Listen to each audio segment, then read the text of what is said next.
Today we're gonna lock it down with the basics of hair. Ha! Get it? Lock? Hair? Yeah, dad joke.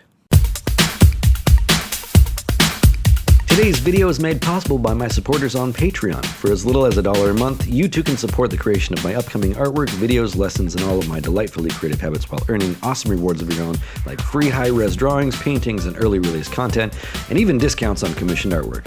Sign up for free at patreon.com. What's up, everybody? This is Stewart. Thanks for checking out my video. Today we're going to be talking about hair, and I know that this is a topic that is coming up more and more for people that I talk to.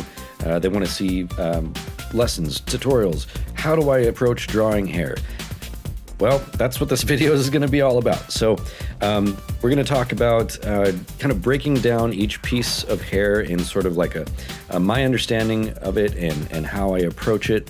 We're going to talk about how to avoid that nasty trap of trying to draw every single strand of hair, and avoiding that ugly effect of I just got too many pencil lines and there's no finesse to it. We're gonna circumvent that. We're gonna talk about where the hair is actually coming from and how it falls over the head. But we're also gonna be talking about thinking in terms of chunks and basic shapes. We're gonna talk about special things to consider, and all kinds of great stuff. So stick with me, and hopefully you learn something. Okay, so the first thing I want to get across to you is, again, when you're drawing hair, try not to approach drawing hair as though you are aware of every single strand. That, we all know that there's thousands, if not millions. I don't know what the exact number is, but there's a lot of hair strands on most people's heads. As long as you're not like Lex Luthor or something. But most cases, especially on pinup, there's a lot of hair happening there, and that's, I would say, a pretty strong focal point in drawing pinup. You want to have stylish looking hair. And one of the things that I consider when I'm drawing is, before we get into how styling or anything like that, just consider that hair, especially in sort of a more stylistic or cartoony, if you will, kind of drawing, it's you can kind of think of it as like ribbons, okay? And we'll kind of get more into the chunks approach to drawing hair, but just stick with this idea for now. Right now, this shape just kind of looks like, I don't know, saber-toothed tiger tusk or something. But when you start thinking of it as sort of a pseudo two-dimensional thing that's falling off, a head, right? So like this is the head. You know what? I could just draw eyes.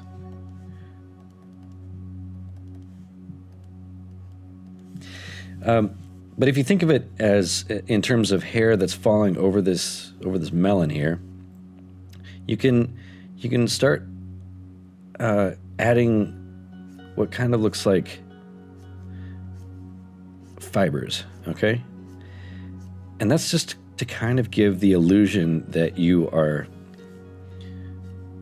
That gives the illusion of some texture to the hair, okay? So like it's almost as though it's, and maybe that's not the best interpretation there, just because it doesn't really follow the flow of the shape. But if you kind of do follow the flow of the shape, and you kind of stagger how those lines fall, and maybe as you think in terms of like the further around the head that you get, the more close those lines get, you can kind of start to see that there's some texture there to the shape, and it feels maybe a little bit less like just a geometric shape.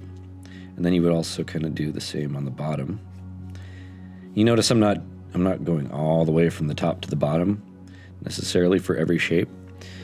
or every implied texture piece. I'm just kind of pointing it down to the bottom.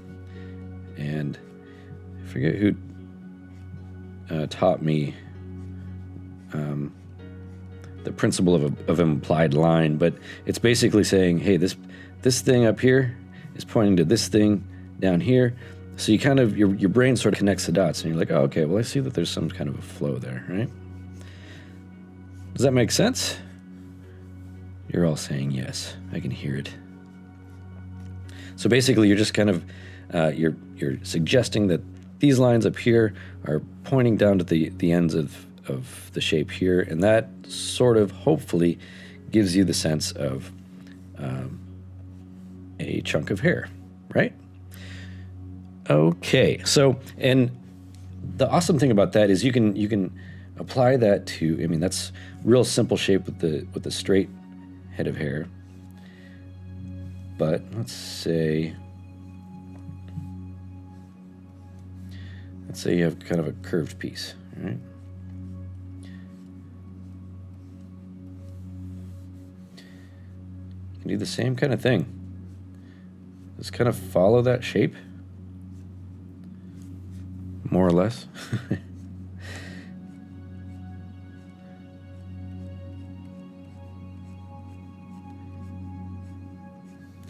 And then you'll get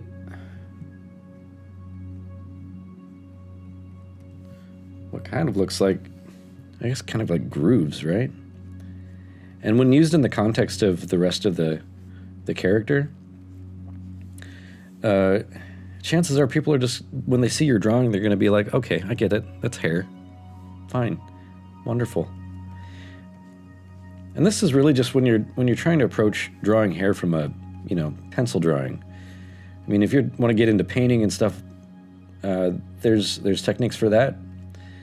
But, yeah, if you want to get into like drawing or painting hair, that's a different video for a different time. But yeah, so basically, that's all there is to it. You get your basic shape, and then you start to imply that there's some fibers happening.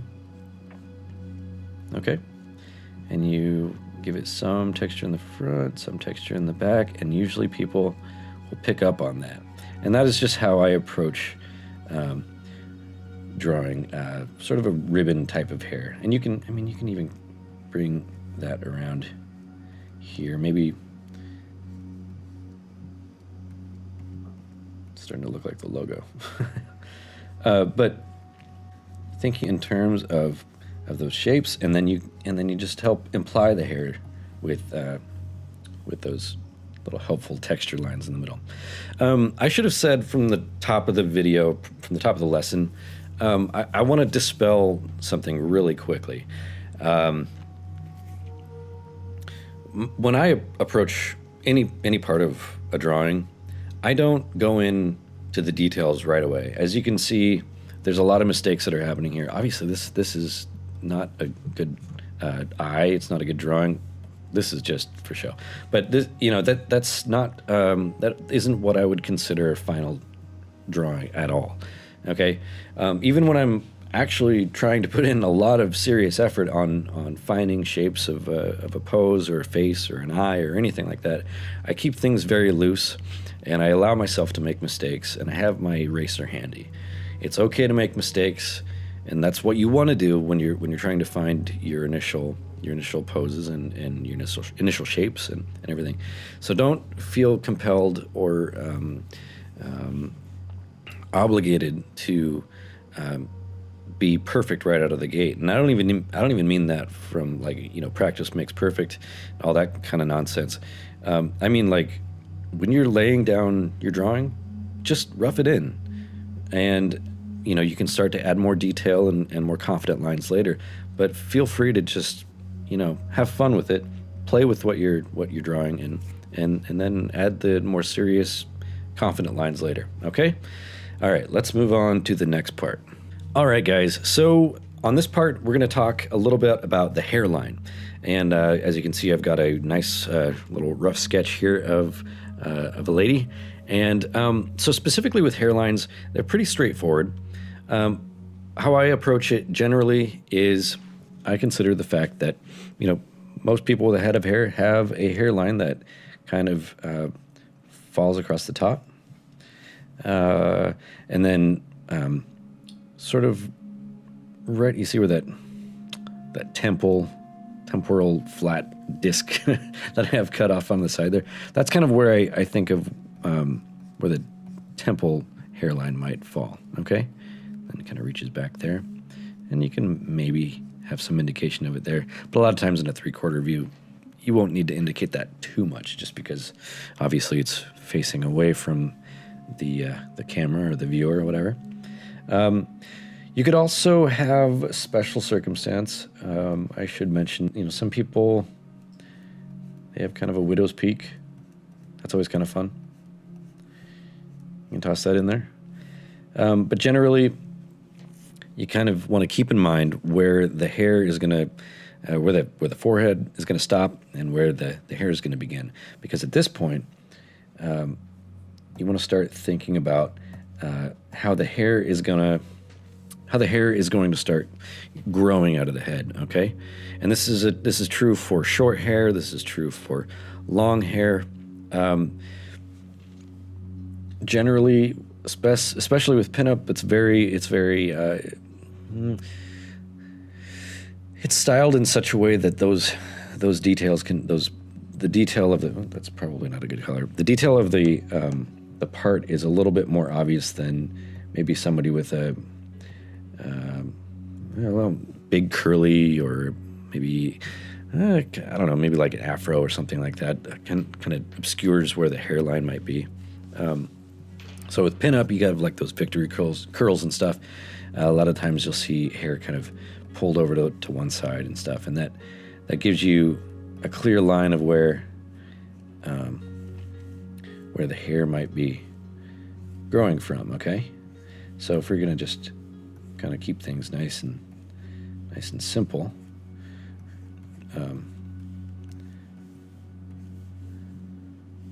So if we had that I guess it's kind of like the I'm not looking at references I do this, but so if we had sort of a middle part here where the hair would kind of come back this way and then a little bit this way, you can kind of start to see a cool kind of I don't know if this is technically a victory curl. I'm sure all you people out there that know hairstyles are going to be like, dude, you're saying it wrong. That's not it. Well, but you kind of get the idea. So you can, if you get an understanding of where the hair could be growing out of, you can start to rough in your shapes. And then, let's say from the side,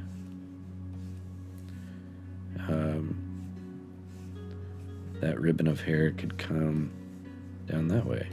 So, and this is all, again, keep in mind that we're thinking, here's a hairline, there's a hairline, or, sorry, I guess we use here, and then we use the sort of the widow's peak look, and I guess still keeping in mind that you have that edge or that temporal kind of hairline right there. Cool. Does that make sense? I hope it does. So real quick, let's go ahead and take a look at a couple of models and talk about basic shapes and chunking out hair when we're looking at reference, okay? All right, let's do it. Okay, so here we have 3 models, each of which have a varying length of hair. And they're fairly simple for the sake of this lesson. You kind of get a sense of what's happening pretty easily, but if not, that's okay. What we're going to do is talk about how to find the primary sections or chunks of hair. Okay, on any reference model that you find, you want to consider things in basic shapes, just like if you were going to draw a head or draw an elbow or draw something as complex as fingers. Thinking in terms of basic shapes is the best approach possible, okay? So how I do that, is and I've got a trusty blur brush here, so hopefully this doesn't screw up my point too much. But what I do, like in this first example, the short hair model on the left, is I try and look past the detail of the model, just almost like you're looking at one of those. Remember those? If you guys were around back in the '90s, maybe even in the '80s, they had these things called magic eye books. And what you would do is you would kind of look through the picture, and eventually this shape would start to form in your mind. It's kind of like that. So it's almost like you blur your eyes, and you kind of forget the detail for a second. And you can see she's a little bit more blurred out there. So you're not really paying attention so much to the, where the extra strands are falling and where the I guess all the minute detail that is not really necessary right out the gate. Okay.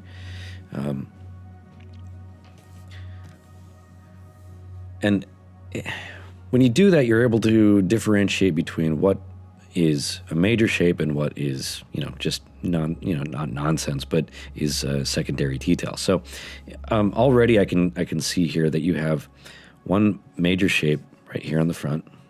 Oops, I don't think I wanted to draw directly on that. There we go. You have one major shape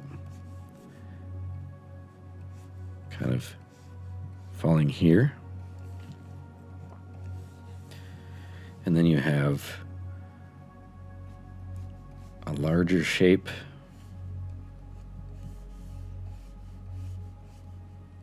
kind of falling right around here, okay? Do you see that?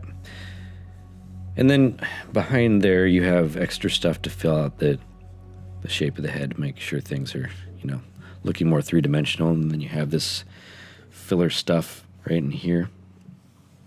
And then of course you have the other things that help get you like a contour of the other side of the head.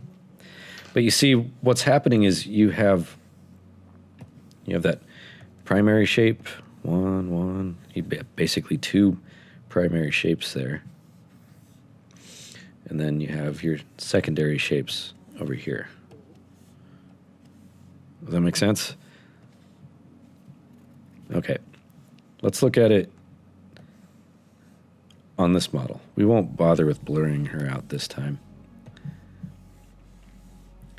But here, I see two. Do you get that? Two shapes. So you have one back here that is nicely following the contour of her head, and then also the back of her neck and her upper back. And it's kind of doing the same thing on the other side. It's almost a complementary shape, or a complementary flow of line on the back. And then it's a little bit obscured because of the extreme in the contrast of light. But you can get a sense of,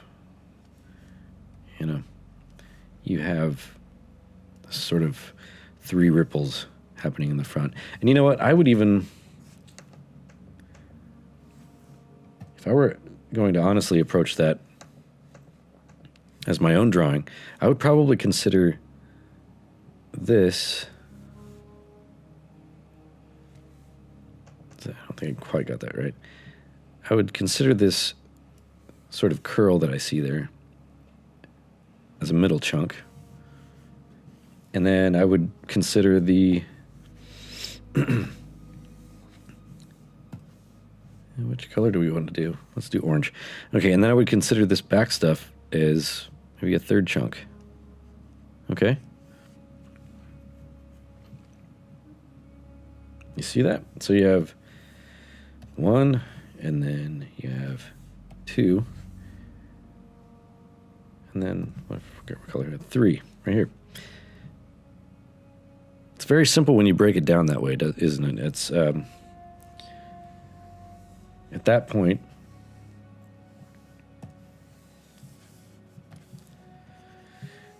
you could start going back in and looking at, hey, well, I remember that what Derek said about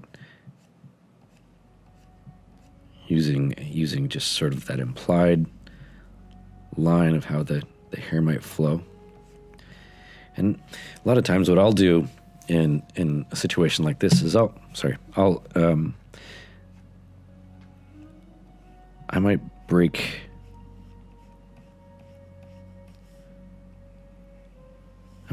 that chunk up into more easily digestible bits, even more so. Once I have those large pieces, I break it down into smaller pieces, and then that kind of gives. And I don't want to confuse you guys into saying that, by saying I want to have a bunch of these long lines that break everything up. I think if you have too many of those, it's going to look like you're trying to draw every strand. Again, that's not what you want. What you want to do is you want to help build the impression that you have this flow of hair that's coming from the top of the head and hanging down to her shoulders. And then when you want to start getting more of an implication of texture, that's when you can start adding that, around the edges. And I typically will leave those for, where light might start to fall off, or closer to the edge of the hair as things start to roll away from my view. Okay, does that make sense? Okay, so for this final piece, it's a little bit deceptively difficult and simple at the same time. It's simple because you have basically two major sections of hair. It's complicated because there's obviously a lot of texture and a lot of curls and things, but it's not as hard as you think once you start to apply the process of breaking things down a bit. First of all, we can go in to this left side and just think of it as, you have the one more simple shape or simple line that sort of flows along the back. Okay. Sometimes it kind of helps to even kind of imagine what it would be like falling behind the back too. And then you have the other side, and it kind of has a little bit of texture, but we're not going to worry too much about nailing every single bump along the way. But you kind of get the sense of where that is, right? It's a little bit more simple on the right side of that chunk, and a little bit more complex, especially towards the bottom. You get a real sense of where that weight is as it's flowing down towards the bottom. And then on the right side, which I will change back to a different color, let's try pink. There's obviously a lot going on there in terms of the curls and all of that. But if you think of it less of, like you're trying to do a bunch of these things and loops, if you try and prevent your brain, control your thoughts, focus your effort into thinking in terms of that. Remember at the beginning of the lesson we talked about how hair is kind of like a ribbon. You can kind of think of that, and this is not going to be kind of a one-to-one thing here, but if you can kind of keep in mind like a three-dimensional ribbon. As a ribbon bends, you start to lose sight of it on one side and it starts to peek out the other side, right? Well, there's a lot of that happening over here. And you can use that understanding and couple that up with your implied lines. Once you understand that you have the ability to think in terms of kind of a twisting band, you can apply that those implied strands of hair at the. I kind of like to put them right around the turns and anywhere that there might be sort of shadow or maybe even a little bit of a gleam or a shine. Kind of just depending on whatever effect you're going for. Yeah. Does that make sense? So that's in essence what's happening with these curls in the front. So you have the major shape here. A lot happening there, right?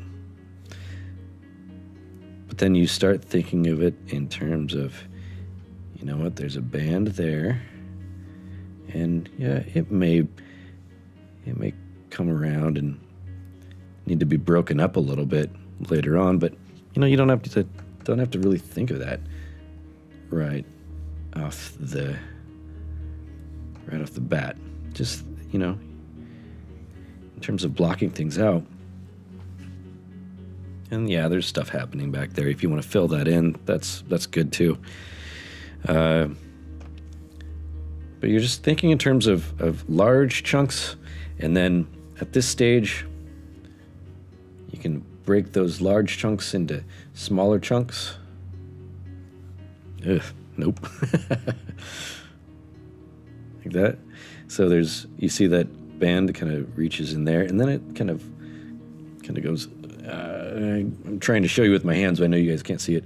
It kind of loops back and around. Same thing back here, kind of loops back and inside. Lots happening there. I would probably, in my drawing, I would not go that detailed. I wouldn't worry about drawing every single curl in this. It's just not, for what I do, the way I like to illustrate, it's not necessary. I think I can get a lot more bang for my buck if I just focus on the essence of what's happening. So like in this instance, if I want to break this left side up a little bit more, I might think about, you know, I see a major sort of fault line right through here. If I want to add maybe a little bit more, maybe not that. Actually, how about, think of a band that's kind of coming here. And then it's turning a bit, so you get more of a flat side of it, and then it's also turning again here. So a lot of action there, but you can break that up. Break that up, and then to get a little bit more texture, you just add those wispy bits there. And again, that's just for the effect of texture. You're not drawing strands.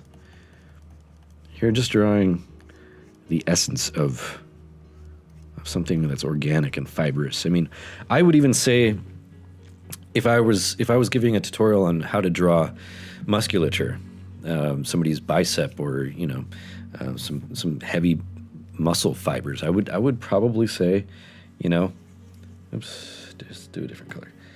I would say start with that main muscle shape, and then as it's stretching, not to get gross, I know you weren't coming here for an anatomy lesson of the muscular system, but if I wanted to have something feel like it had some fibers to it, I would do the same kind of thing. You get the sense that there's like sort of a stretching, or you know, some more energy in there, versus like if I were to draw every single line, every single fiber, it's like I was doing some sort of, you know, implied, not even implied. I was doing a direct translation of every single fiber that I know that is in there for a fact. But what happens with that is, see, you lose a lot of the form. Everything has just become a black chunk. You may as well just take a giant pen and do that. You lose a lot of the energy, and that's not the way you want to do it. And, you know, I can go into more detail in a later video, and I would be more than happy to do that. But for right now, let's just kind of end it here and call it good as sort of a first step into a larger world of drawing complex hairstyles and shapes. If you have any further questions, or if you have a specific hairstyle that might be bugging you, you might be struggling with, let me know in the comments, or, you know, shoot me an email. You can find me online at DerekRStewart.com, where you can see my portfolio, which I need to update. I gotta admit, I need to update it. And then, of course, please, if you like this video, subscribe to my channel and share it with anyone that you feel might benefit from these lessons. And then also, of course, please support me on Patreon. You can find me at drstew_art on the Patreon website. Okay, thank you so much for watching this video. I will catch you guys next time. I hope you have a fantastic week. Make some amazing art, and please share it with me, okay? All right, take care.